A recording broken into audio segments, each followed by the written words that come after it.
We are going to turn to our next speaker. So Michael Heimbinder from Habitat Map is going to talk some about some tools that they've developed at their organization. And this will be a short overview of this, and then we'll go right into discussion. And we're really going to spend a lot of time now with some examples of these things in this communication and context. Let's spend more time doing that. So with that, Michael.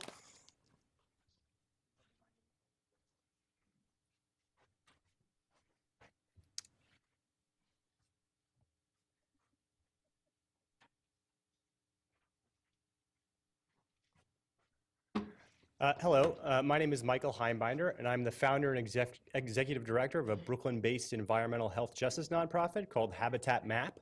And the primary thing we do is we work with schools and community-based organizations to create planning and advocacy maps.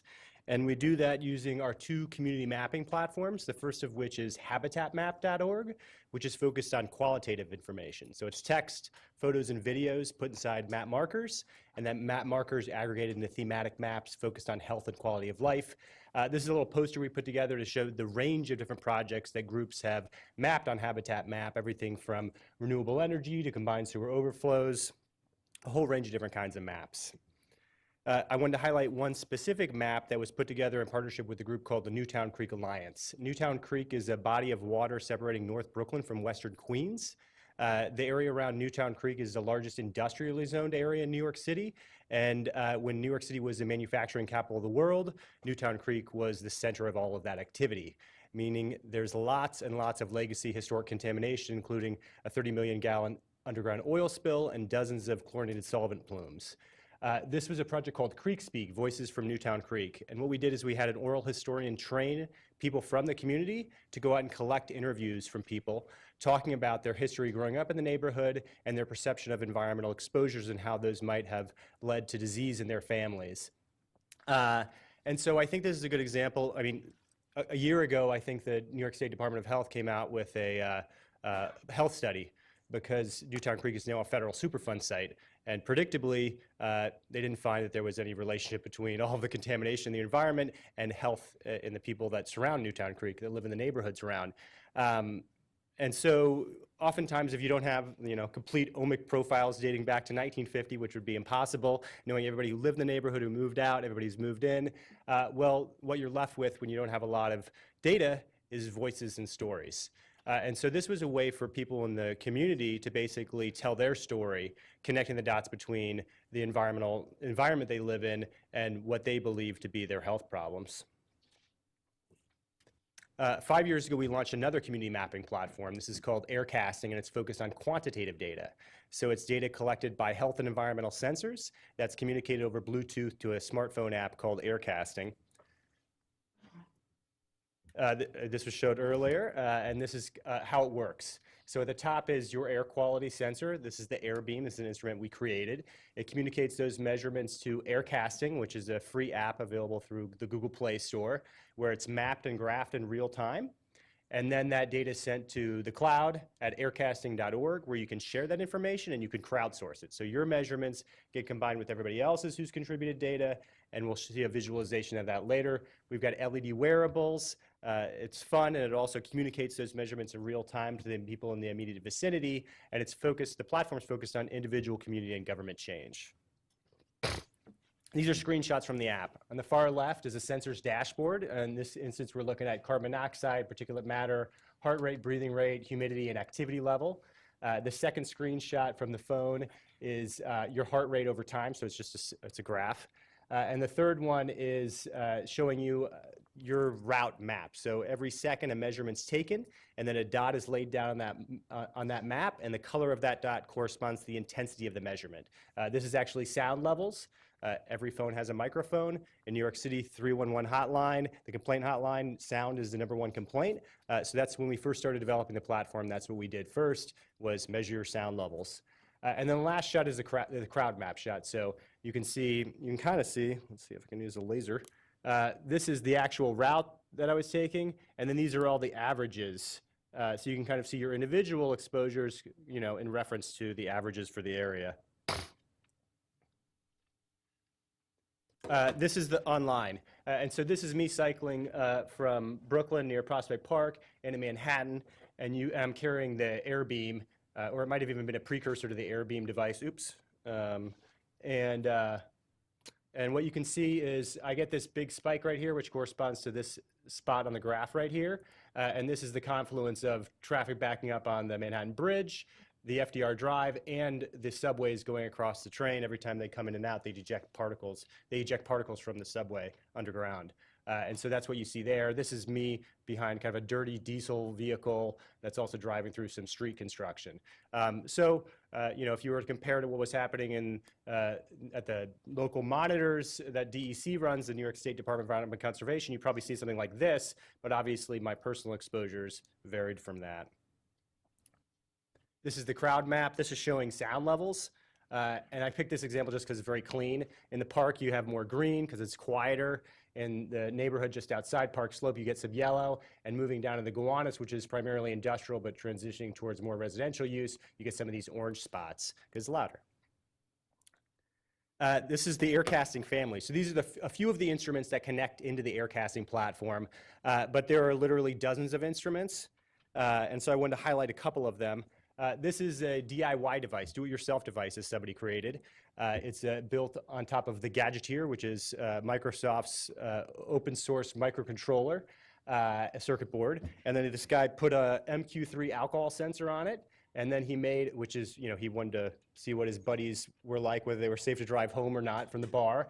And then he created an enclosure with a laser cutter, which is something you might find at a makerspace near you. So this is something that anybody can do. Anybody can create a device and then send that data into the AirCasting app. It's device agnostic. This is the Zephyr bioharness. So when we saw that screenshot earlier that was looking at activity levels, breathing rate, does R to R, a whole range of different physiological parameters. An existing commercial device that has a software development kit that allowed us to reprogram our app to ingest information from this. This is our instrument. So, you know, we're not a not-for-profit organization. We're not a hardware company, but we ended up making a piece of hardware because at the time we started in 2011, there was not an open source, low-cost, accurate air quality instrument. And so that's what we did. And I want to show this in comparison to another instrument. This is a Thermo Scientific PDR 1500. And so we bought this to use as a reference instrument when we were developing the AirBeam so that we'd know how close we were getting to accurate. This is not a federal equivalency method or a federal reference method instrument, but it cost $5,000 and it was as much as we could afford. So the AirBeam turned out to be pretty close to as accurate as the PDR 1500 and it cost $250, so it's 1/20 the cost, and it weighs half a pound as opposed to 2.5 pounds, so 1/5 the weight. So this really opened up who could use or who could access a device like this. LED wearable. So we got a vest we made. We also made this. You know, it's interesting because you can really, you can communicate this information to people. People come up and ask you why you have that thing on, then you can go into an explanation. So it's been useful for educational purposes. And it's also a great electronics project. This is a project I want to talk about that Columbia, so, you know, I talked a bit about how the platform works. We've sold over 1,000 AirBeams to date. So there's lots of AirBeams out there, not just in the United States, but all around the world. And so lots of people are developing different types of programs on top of it. And that's one of the most exciting things that we see happening. And so this is a project being done by Columbia University's Mailman School of Public Health, and they partnered with WNYC. And it's called Biking and Breathing. So as many of you probably know, you know, your exposure is going to be determined by, part of it is going to be determined by your dose. And when you're cycling, you're breathing heavier than you would if you were driving a car or walking along. And so these researchers wanted to find out what that meant in terms of the health of cyclists. And so they have this, this woman right here is wearing a vest that probably has over $10,000 worth of equipment on it. Both for physiological monitoring and air quality monitoring. And they recruited participants through WNYC and ended up having around 1,000 people respond that they wanted to participate. They had money for about 5 or 10 of these very expensive setups. So not a lot of people could participate. And so what they did is they started using the AirBeam and the AirCasting platform to be able to expand their data collection and involve more people. So a great example of researchers adopting the platform because it was low cost, and it also solved some of their data management issues and communication issues because you now have an app that basically is doing your timestamps and your GPS and sending it to a cloud where you can export the data. And you also have a real-time feedback that the participants can look at and see, well, I'm getting a higher exposure here. Why is that? They can look around for cues in their environment. This is another couple of different projects. So there's lots of different people who are using the AirBeam as a citizen science tool. And these are two regulatory agencies. So on the top is the Minnesota Pollution Control Agency, and on the bottom is Air Rhône-Alpes, which is a regulatory agency that's based in Grenoble in France. And what they've done is they bought around 20 AirBeams, and then they've run workshops where they invite people to come and check these devices out, or sometimes it's more structured where they'll have some people go on different types of transit. And so they see it as a great way to communicate with the public about air quality issues. So it's great to see these types of programs being run, and they're not only being run by regulatory agencies, but also by a lot of community-based organizations. Curriculum. Schools are adopting this. This curriculum was developed by a private company called Sonoma Technology, and they do EPA's airnow.gov platform, and they developed over 100-page teacher's guide and complete curriculum that's based around the AirBeam. And they're not the only ones doing it. There's several other organizations that are doing it. So it's great to see the platform being used this way as a way of communicating this type of information to the public, especially youth. And so you can see from the table of contents, they go over air pollution, where particles coming from, what are the health effects, what does it mean to measure them, and then interpret your data, which is, I think, is a big piece of this. We were talking about that earlier, is you can collect all the data you want, but if you can't make sense of it, it doesn't do you much good. This is closer to home. In New York City, we teamed up with several different organizations, including New York Lawyers for the Public Interest, New York City Environmental Justice Alliance, and Align, to work with community-based organizations in environmental justice communities in order to count trucks and measure air quality at trucking-intensive intersections in environmental justice communities. And what we did is we then put this information into a report, clearing the air, how reforming the commercial waste sector can address air quality issues in environmental justice communities, particularly around commercial waste. In New York City, in a single block in Manhattan, you might have 79 different carting companies servicing a single block. And so what the de Blasio administration has said recently is they're going to adopt garbage zoning, also known as franchising, which is done in Los Angeles, Seattle, and San Jose, which would make exclusive zones and say, if you want to pick up garbage from businesses in this zone, you've got to have a good environmental record, you've got to have a good labor record, and just by simply implementing this, you'll cut them, if we got 79 carters, you got more than 150 truck trips probably every week. And so this is some of the data we collect, and this is how we communicated it. Half the vehicles, half the trucks coming through some of these intersections are private commercial waste trucks. At these intersections, for a half-hour average, we measured PM 2.5 pollution that was 7 times higher than the ambient measurement. And that means, and we were getting 1 truck every 24 seconds. It was around 304 trucks an hour. And so we did that South Bronx, North Brooklyn, and we also did in South Brooklyn.